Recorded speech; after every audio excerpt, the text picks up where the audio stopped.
Europe has enormous unused potential. We are, outside the North America, the largest concentration of the rich and the free in the world. We have a way of life which is the envy of much of the world.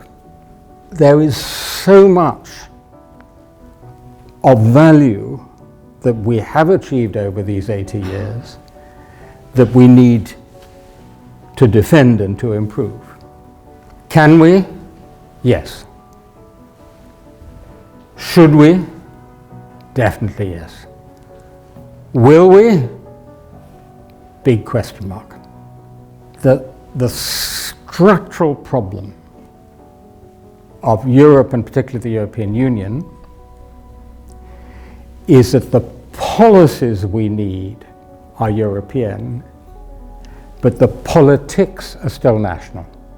I argue that the European project over these 80 years has been driven forward by what I call the memory engine. 4 generations of Europeans who had memories of their country or their people being in a bad place.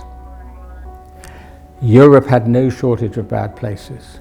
Now, for the first time, we have a generation of Europeans who don't have the memory engine because they've grown up in this Europe, which is relatively free, peaceful, and prosperous.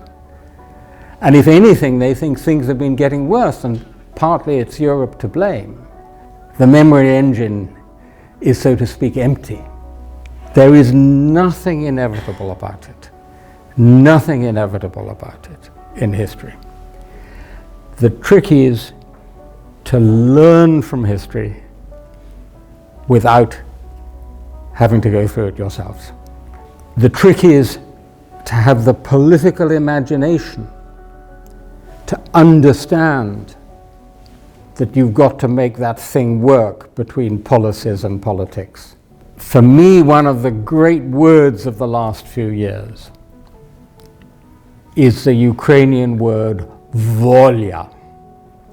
Now, volia is a really interesting word, which doesn't exist in English, because it means both freedom and the will to fight for freedom. Ladies and gentlemen, Europe can meet this enormous challenge if only we have the volia and the courage of hope.